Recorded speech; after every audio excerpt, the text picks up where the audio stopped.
like to begin. We know that today we are mourning the loss of the Beit HaMikdash. We are mourning really many tragedies that took place over the millennium. And it's interesting, and Rosh Pincus points out that when we mourn something, it means there's a death, right? When else do we have a concept of mourning? When there's misa, when there's death. Other than that, you don't have the idea of mourning. So what is death, and what are we mourning that is sort of similar to the concept of death? So Shimshon Pincus says that death is the disconnect between the body and the soul, the neshama and the guf. And when there's a disconnect between the body and the soul, we see in our life death. And we mourn that the neshama is not with us anymore. And we mourn that the body doesn't have the ability to do the zechut and mitzvot that it once had. What are we mourning today with the loss of the Beit HaMikdash? What I'm going to speak about in the next few minutes is what we're really mourning is the disconnect between us, the Jewish people, and our neshama, our soul, our collective soul, our connection to Hashem, to spirituality, to Kedusha, that makes us feel totally connected. And that is the underlying theme behind all the tragedies that befell the Jewish people throughout all time. In the beginning of Eicha, Yirmiyahu Hanavi says, Eicha yoshva levad, how we're sitting alone. And it actually compares the mourning of the Jewish people to a zonah, to a prostitute.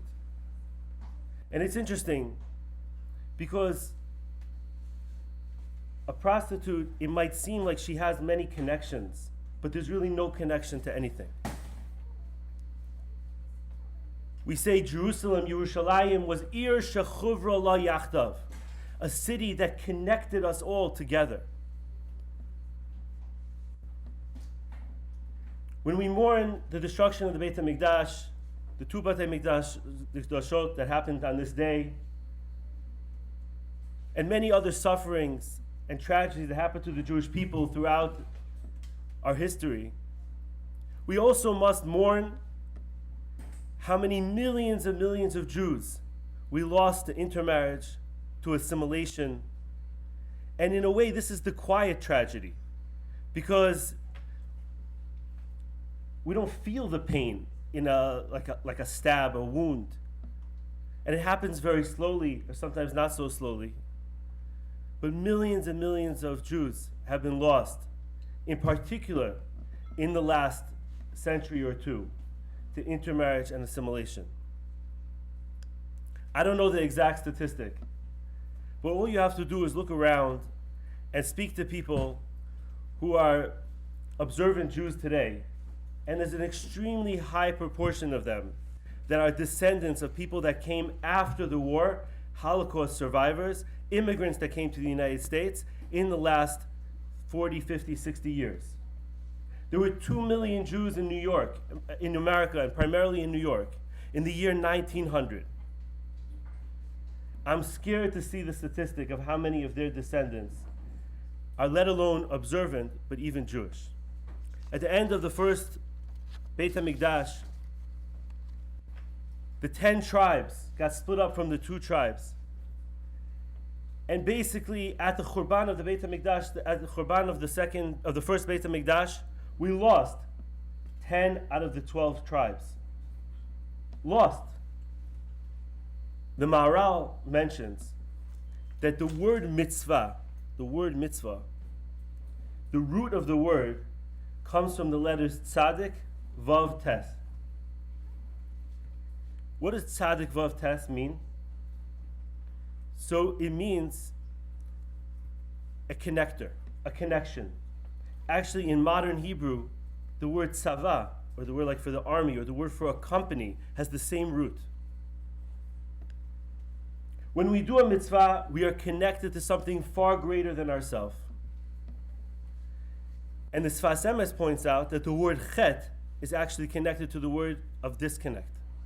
We all know the famous Ma'amar Chazal that tell us something which on the surface seems very strange. What was the first tragedy that happened on Tisha B'Av? The Meraglim, the spies. They came back to Israel. They told the Jewish people, it's terrible, you can't go there, it's a land that eats up its inhabitants, all these problems. Everybody cried. They didn't follow Yoshua and Kalev, they cried. And the Ma'amar Chazal says, like a message went out that says, you cried for nothing, so this is going to be a day when you cry forever. And on the surface of this, and I was listening to a shir by Rabbi Y.Y. Jacobson who just pulled it out very beautifully, and he said, does this make any sense? Can you imagine? We know that Hashem is our Father, our loving Father who loves us and cares for us. Can you imagine if your parent would say, because you made a mistake today, on this day, forever, you're going to suffer? It sounds terrible. What does this mean? And the answer is that it's not a punishment, it's a consequence. The very problem that caused us as a Jewish nation to sin at the time of the spies is the very reason why we lost the first Beit HaMikdash and the second Beit HaMikdash and all the tragedies that we suffer. When you go back to the first sin recorded in the Torah, it's the sin of Cain and Hevel. Right? Cain kills his brother Hevel. The first sin. How does a brother come to kill another brother?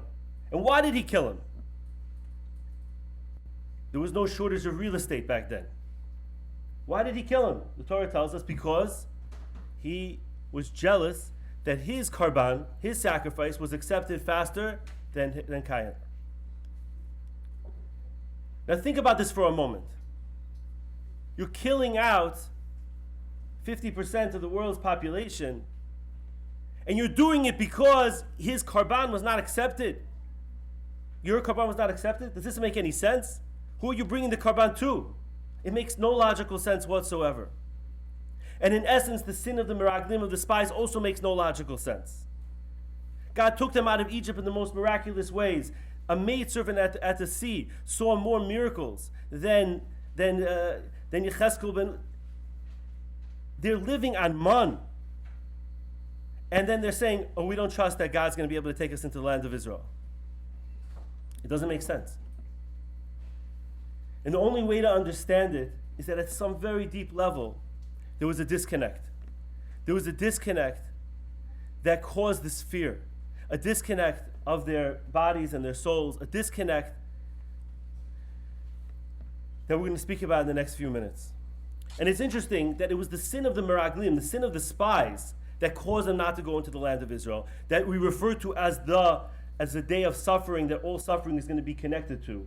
Not the sin of the golden calf. It seems like the golden calf, as much as it affected them as a nation, it brought them back to mortality, but yet that they could have overcome.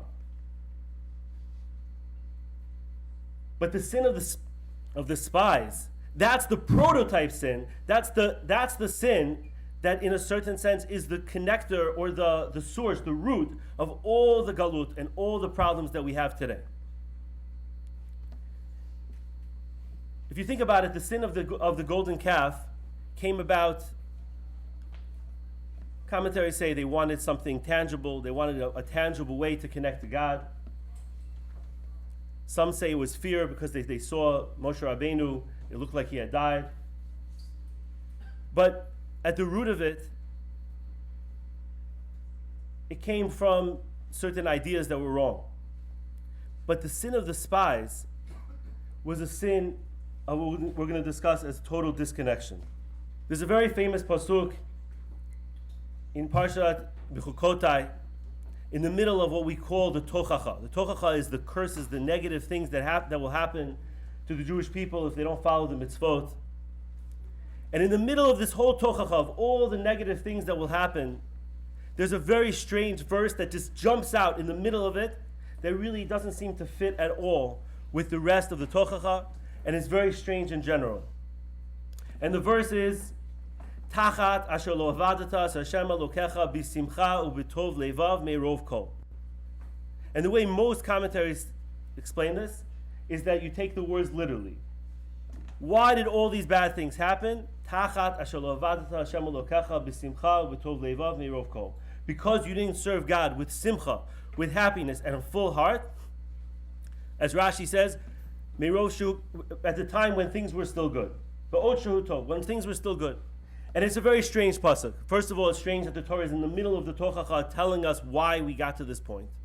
And it's strange that this is the very reason why we have, why all these bad things happen. I think if you ask most of us, we would say it happened because of Yetzer Hara, because of Ta'ava, because we had desires to do the wrong thing. That's not what it says. It says it happened because we didn't serve Hashem with simcha and a full heart when things were good. Why is simcha so important? What is the importance of simcha that it gets such prominence over here? And I want to share with you something that I personally, for myself and my family, I call it the miracle in Mumbai. It's going to be 10 years now, the Wednesday night before Thanksgiving. I'm walking out of my office, and I'll never forget this, Lineda. I'm walking out of my office, and my wife calls me, and she says, "Is your father okay?" And I said, "Why would he not be okay?" And she said, "My mother called me and said that there was an attack in India." And I didn't even remember that my father was in India, but he traveled there often at that time for the cancer research that he was doing.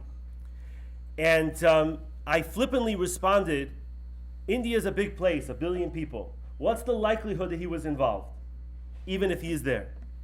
10 minutes later, I get a call from my mother, "Your father's okay." And it became clear over the next few hours that, as many of you remember, there was a very organized attack in Mumbai, India, and I believe 12 different locations. The Taj Mahal Hotel, the Ambria Hotel, the train stations, the Chabad. Unfortunately, the rabbi and his wife were killed in the Chabad. And a very, very coordinated attack. And my father used to stay at the Ambria Hotel. And anybody who was upstairs in their room, if you stayed upstairs in your room, you were fine. But if you were downstairs in the lobby of the hotel, when the gunman came in, and in particular if you had a white complexion, and in particular if you were wearing a yarmulke, your likelihood of survival was very, very, very small. And my father was standing there with a yarmulke with 2 other Jewish people, another one with a yarmulke as well, in the lobby of the hotel. And they didn't have to check out for like another hour. And my understanding is the Mumbai airport is not the kind of place you want to just hang out in, at least at that time. And there was another gentleman my father was with who lived in Israel, and he had this feeling and he said, "I want to get out of here." And they left the hotel. They didn't even check out. They just took their bags, went into a taxi. And later my father realized that he actually saw the gunman walking in front of his taxi. That's how close he was to the attack. The next night was Thanksgiving. And not to get involved in whether Jews should celebrate Thanksgiving or not. And in my family, we didn't do it religiously for sure. But since then, it became a religious holiday, Thanksgiving. A Sudat Hoda, a celebration of Thanksgiving. And it's very fitting that the next speaker in a few minutes is going to be Rabbi Klatzko. Because 24 hours after that Thanksgiving, that Friday night, Emet had its first major Shabbaton by Rabbi Klatzko's home. And it was the first major Shabbaton ever by Rabbi Klatzko's home after he had a fire in his house and they rebuilt the house. And I found myself literally 48 hours after this happened to my father, sitting in Rabbi Klatzko's dining room with 70 Emet students, 100 people in the dining room, and plenty of room for everyone to sit. And I looked at the very short chapter in Tehillim called Mizmor LeTodah, a psalm of thanksgiving. And we say this chapter when we're saved from a danger. We say this chapter in the time of the Beit HaMikdash when you brought a korban todah, a sacrifice of thanksgiving, which, by the way, the commentaries tell us that when Mashiach comes and all the korbanot are going to be different, korban todah will still remain. And a korban todah was a very special thing. A person would bring it when they were saved from a danger, when they made it across an ocean, when they made it out of an illness, when they got out of jail. and there's special chalot and matzot that you're supposed to have, and it forces you to share this korban with so many different people. And I look at this very short chapter that I say every day of the week, except Shabbat, and it spoke to me differently than it ever did before. And I see the words, Mizmor l'todah, a psalm of thanksgiving. Hariu laHashem kol haaretz, I call out to Hashem, to the whole world. Ivdu et Hashem b'simcha, ba'u lefanav birnana. Serve God with joy, come before Him with even a higher level of joy. You know, there's so many words in biblical Hebrew for happiness and joy. Some want to say that similar to the way the Eskimos have words to describe snow, we have words to describe simcha. In the bracha that Chatan and Kala say, in the seventh bracha we give to the Chatan and Kala, we say, Gila rina ditza v'chedva hava ve'achva v'shalom v'reyut. I'm not going to try to translate that right here, but each one is a different level of happiness and joy. The Mizmor l'Todah starts off and it says, Ivdu et Hashem b'simcha, serve God with joy, ba'u lefanav birnana, come before Him with even a higher level of joy. And the obvious question that I ask myself, both as a therapist and as a rabbi and as a thoughtful person, and I think everyone needs to ask themselves this question: how does Hashem command me to have an emotion? Simcha is an emotion. How do you tell a person to feel something? Either I feel it or I don't feel it. You can't tell me to have an emotion. And then I look at the next word, and I don't believe in the entire Tehillim, David uses this word, and he says, Du'u, you should know. And what is the next line? He says, Ki Hashem hu Elokim, hu asanu v'lo anachnu. And I believe David HaMelech is teaching us something very, very powerful, which goes very much against so much of what our society says. And that is that simcha, happiness, is not something that you need to arrive at that point. You don't have to work on yourself to become happy. You don't have to have everything going right to be happy. Happiness is actually your natural state. Now, how can I tell you this? What does that mean, happiness is your natural state? What I'm saying is that there's two main reasons that a person's not happy. One is because things are not going the way they want. They think they should be worth this much, they're worth that much. They think their kids should be respecting them this way, and they're not. They think that things are not going the way they want. And the second is because they feel lonely and disconnected. And on that, David HaMelech is saying, Du'u, ki Hashem hu ha'elokim. Hashem, we know, is midas ha'chesed. Elokim is midas hadin. When we say on Yom Kippur, Hashem hu elokim, what does that mean? It means we are saying that everything in our life is chesed. What looks like judgment is really chesed. Everything is chesed. Hu asanu v'lo anachnu. He created us. We are part of Him. Amo v'tzon marito. We're the flock of His sheep. If you think about the animal that's the most relaxed, it's the sheep, because he's protected by the shepherd. I haven't spoken to a farmer recently, but I never heard of sheep needing to be on Xanax, because they're protected. If we incorporate these two ideas, David HaMelech says, you're automatically going to be besimcha. You're going to be happy. But then I ask myself another question. Why here? Why now? David HaMelech went through so much tragedies in his life. Why at this point, when he's saved from a danger, is he talking about simcha? It's natural to be simcha when you make it out of jail, when you make it across the ocean. Why over here does David HaMelech have to talk to me about simcha? And I think the idea is because what David is teaching us is that gratitude and simcha are directly connected. Mizmor l'Sodah, a psalm of thanksgiving, Ivdu et Hashem b'simcha. Gratitude and simcha are directly tied to each other. If I can be a person that trains myself to be grateful about all the blessings of my life, I will automatically be in a state of simcha. What I would like to suggest is that there's a triangle. There's gratitude, there's simcha, and then there's the chibur, there's the connection that we have with Hashem and with our mitzvot. It's brought down in the name of the Orchas Tzadikim that if a person does a mitzvah with simcha, there's 1,000 times greater reward for that mitzvah than a mitzvah not done b'simcha. The Arizal HaKadosh says that the way I became who I became was not because I did mitzvahs better than anyone else, but I did it with more simcha. After I came up with this idea, I actually saw that Rabbi Yisrael Salanter, the founder of the Musar movement, once said that the reason that children are happier than adults is not because of what we think, that they're naive, but rather nobody taught them not to be happy. Adults, and as we grow up, we're told, oh, this is not going right. You lost your job. You can't be happy today. This went wrong. You can't be happy today. This went wrong. But in essence, and B'ezrat Hashem, if I have more time in the future, I'll elaborate more on this idea. There's an attitude of gratitude that's essential to us as a human being, to being besimcha, to being happy. And if we can create this attitude of gratitude in ourselves, then the way we do mitzvahs is totally different. When I do a mitzvah b'simcha, I am mechubar to that mitzvah. I'm connected to the mitzvah. The mitzvah is coming from me. It's not just something that I'm doing.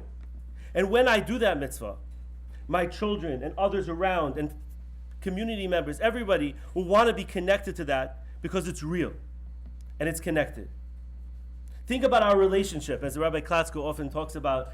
Everything in our relationship with Hashem, it's a relationship. Think about our relationships with our spouse, with each other. These three ingredients are the key: gratitude, simcha, and connection. If you want to have a very healthy relationship with your spouse, figure out ways, look for ways to feel that gratitude. Feel gratitude in everything that you do. And that brings you to simcha. And then your relationship that's built on gratitude and simcha will be a relationship of connection that will be very, very hard to break away from that. Moshe Feinstein, the great sage of the 20th century, very famously in many, many different essays, is bothered by a question. He says, I don't understand. He lived on the Lower East Side of Manhattan, and he saw countless Jews who sacrificed so much for mitzvot, and their own children and grandchildren just went away in droves. And he said, I don't understand. They did so much sacrifice for Torah. Why did their children not continue it?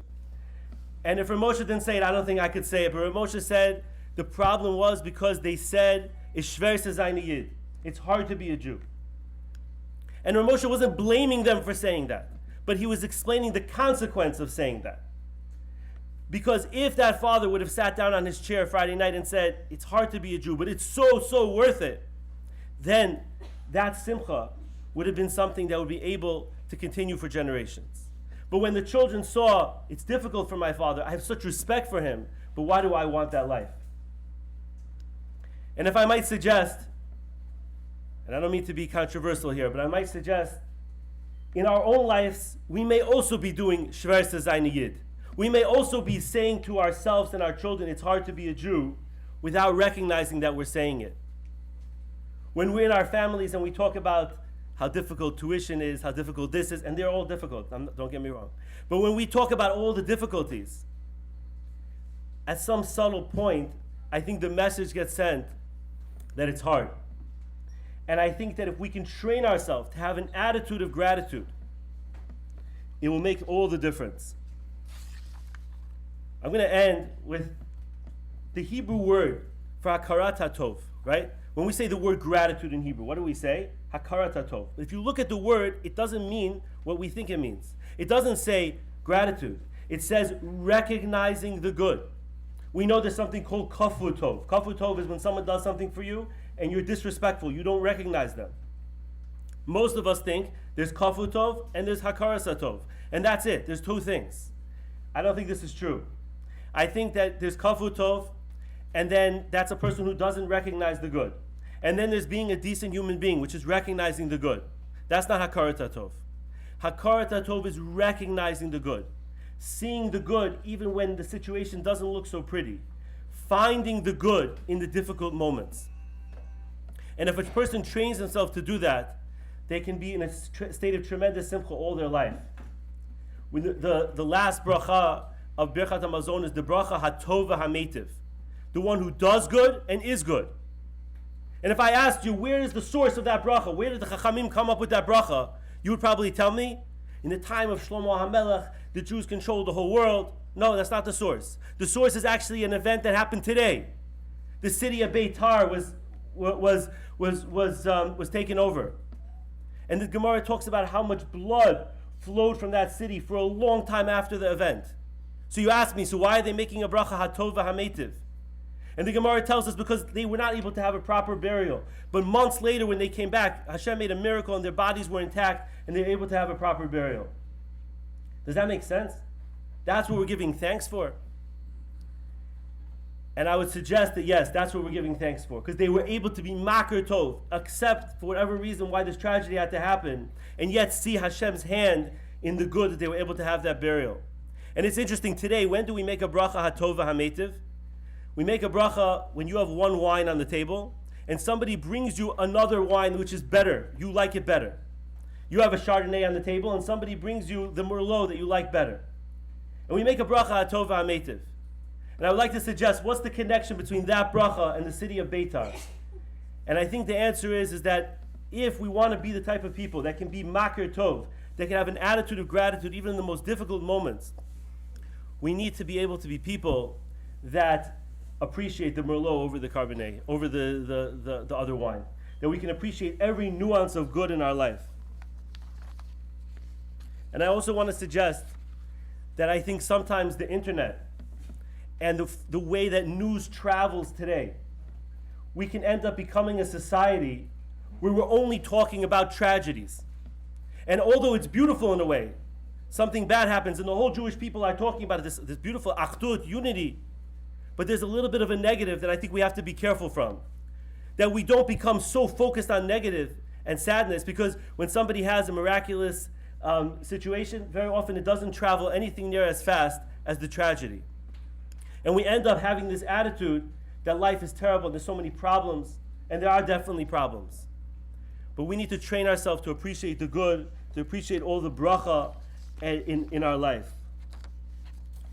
And if we could work on ourselves to serve Hashem b'simcha, to serve Hashem with joy, to fill our lives with gratitude and joy, we will have a chibur, we'll have a connection to the mitzvot that Bezrat Hashem will bring us to Beit HaMikdash.